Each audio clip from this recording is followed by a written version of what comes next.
Hello and welcome, I'm SimUK, and it is my goal to provide to you the most honest, fact-based critical reviews on YouTube. If you find this review helpful, then please hit that like button, subscribe, and help to support the channel by donating via the links below. Thank you so much, and enjoy the review. Hi guys, how you doing? Welcome, I'm SimUK. I recently purchased Empire of Sin because it looked like something I could really get my teeth into. And I was right, it's a great game. Good choice. Empire of Sin is a spectacular attempt at recreating a mafia-based RTS with turn-based combat. Reagan steps up to the plate. It's a home run! Romero Games wanted to deliver an all-encompassing gameplay experience where player decisions matter and relationships would evolve over time. NPC characters in the game also have interwoven relationships and mental and physical health issues which they will need to deal with. And the decisions that you make really do have knock-on effects for both you and your NPC crew. The map is pretty large and is remarkably detailed, capturing with it the right feel for a 1920s Chicago, and it's further enhanced with an excellent backing soundtrack. Goldie Garneau, the one and only. You pick from 14 characters, and each has their own traits, abilities, and drawbacks. And it's your goal to beg, borrow, or steal everything that you need in order to dominate and control Chicago's criminal underground, with the assistance of other experienced gangsters, which you can hire to assist you. With internal promotion and unlockable upgrades available as you and they progress. These gangsters, however, can work for you and or other mafia families, so sometimes you get a love triangle which ensues. To pay for this mafia war, you will either need to locate and buy empty available buildings and then convert them into rackets, be it a brewery, a speakeasy, a brothel, a casino, or a hotel. Or you can simply attack and take rackets directly from the local thugs or even your opponents using force. If you want to take an entire empire in one single attack, then you need to attack the head of the family in their safe house.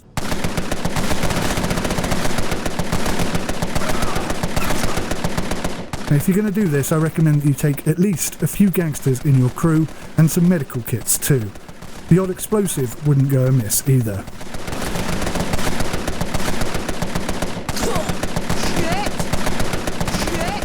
And to be honest, they have so nearly achieved everything that they set out to achieve. But for an excessive number of bugs, a pretty poor UI in certain places, and some game design choices that I just simply don't agree with. I've had issues where the loading of saved game files has been incorrect, I've had crew members vanishing off the planet of the Earth, and a whole bunch of other logic conflicts all over the place. There are some unexplained inabilities to open new breweries, or there's logic behind it which has been poorly explained, and the complex interwoven relationships don't really play a big enough part in the game. Neither do the economic aspects. It's all far too simple to be fully engaging, and you can actually win without selling anything other than swill.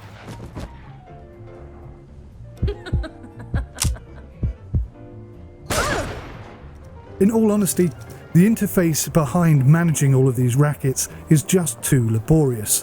You seem to be able to filter by everything except for suspicion. Suspicion is something you need to keep your eye on in order to stop police raids. Of course, you can keep a close relationship with the police and offer them a few paybacks in order to keep them off your track anyway, but this is definitely not helping make that part of the game more interesting. It's actually more beneficial to you that you never expand your empire in that regard, because then the police don't become more interested in what you're doing. And you can instead focus on just taking out your opposition. It really is meant to be far more technical and complex than I found it. But ultimately, arming up and attacking your opponents directly at their safe house is the quickest and easiest way of expanding your business, earning money, and stopping them from attacking you, which they will do relentlessly with vast numbers of goons, and when they attack your buildings, often the balance of fair play will also be drawn into question. So let's talk about the combat. The combat itself can be incredible, it can be hilarious, and it can even be quite exciting. Think of a really demanding chess game where anything can happen and nothing is guaranteed.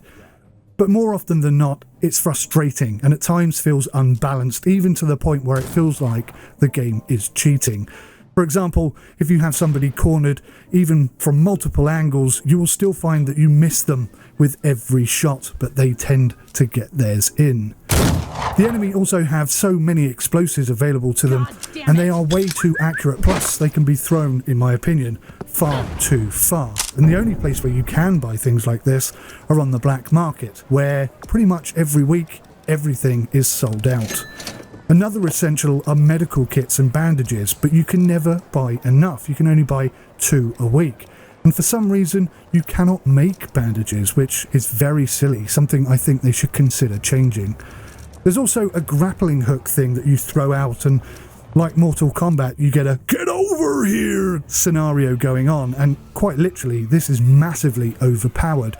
It has no place in this game because it can pull you through a wall.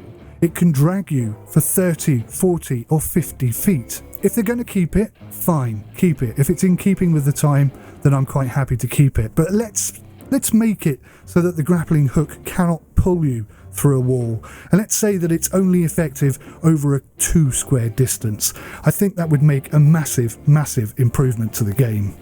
I have at times won battles where I have only one single character and I'm fighting against 3 enemies. Another cool inclusion is the police, who can get involved and turn a certain defeat into an unexpected win. Quick!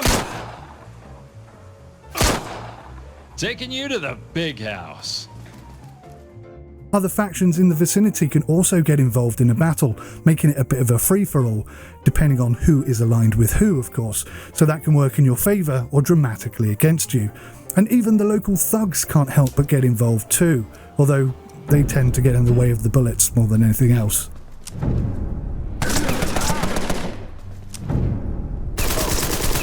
The UI interface overall looks fantastic, but unfortunately it's a little bit clunky, and in some areas it's poorly laid out. Now, there's a lot of data that's displayed in a very, very good, clear and understandable way, but there are certain areas where I think it just doesn't work very well. This is especially frustrating when there is so much happening all at one time, especially when you're at war with other factions, because they will attack you relentlessly.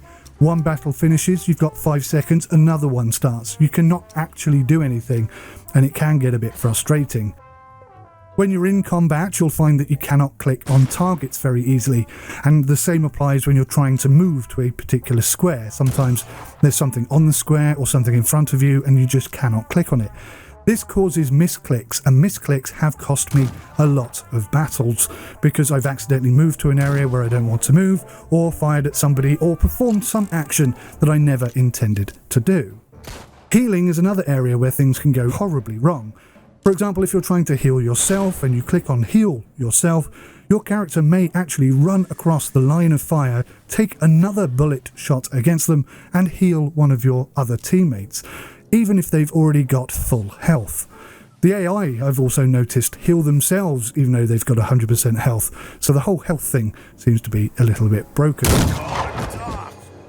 In addition to that, you can heal other players, which is quite a cool thing, but if you put yourself in cover so that you're safe, right next to your character who needs to be healed, and then click to heal them, your character will walk around them so that they're no longer in cover, and obviously they get shot in the next turn. Things like this definitely need to be looked at and fixed. And I've also noticed that at times your action points don't appear to be usable when they should be. Let's say, for example, you move forward and then shoot, and that's a technique that you've used in 25 battles in a row. But on this particular battle, when you move forward, you can't shoot. Now, it might be because there's a reason for that, but there is no explanation as to what the reason is, and that gets pretty frustrating as well. Now, there are situations where your opponents will have the ability not to get hit by your Overwatch, for example. Quite often, I've seen characters run straight through my Overwatch, not be shot at all, and then later in the same battle, the same person in the same scenario will walk through that line of fire again, but this time get shot upon. Yeah, it'll probably miss, But the fact is that it should have fired the first time and it doesn't. So there's a lot of inconsistency which either needs to be clarified or fixed. So, it might sound pretty negative, but despite all of the bugs that I've already mentioned and the design issues that I'm not too keen on, plus the clunky UI, this is actually an excellent game, a really excellent game. You can watch my entire Let's Play series on one of our sister channels and get a look at exactly what this game offers. One of the best features though of this game is that you can play the way that you want to play and you can win in a variety of different ways. Personally, I just went for full-out war, whilst keeping the police and the feds sweet in the deal. I even opened a cops-only bar specifically for them to enjoy, so that they would stay on my side, and it worked. I didn't get raided at all throughout my entire Let's Play. But you can choose to take an economic route instead, for example, and you do this by ensuring that you are delivering the right alcoholic beverages at the right level of quality, and the same applies for the decor and the options that each of your rackets provide. You can financially cripple your opponents by stealing their customers. Alternatively, you can encourage and employ your competitors to take each other out, or you can hire a gangster and put them into another faction as a mole in order to have them assassinate your opponent. The scope for gameplay in this game is huge, and the potential for the game overall is gargantuan. They just need to fix up these bugs and maybe adjust some of the combat mechanics and balance them out a little better. And I think it would really help if they improved the UI to be a little bit more user-friendly. Overall, this is a quality game that I highly recommend. I've really enjoyed playing it, and so much so that I have just bought the expansion. Thanks for watching, guys. I really appreciate it. Hit the like button if you enjoyed this review. Don't forget to subscribe, and if you've got a couple of quid laying around, I know it's Christmas, so probably not, but don't be too frightened to send a couple of quid our way. It just helps support the channel, and we can make more reviews like this. Thanks for watching, guys. Take care. Till next time. Goodbye. Miss Garneau, here we are again. Where to this time? I think it's time I went home, Sal. Just for a little while. To Montreal? That's a hell of a trip.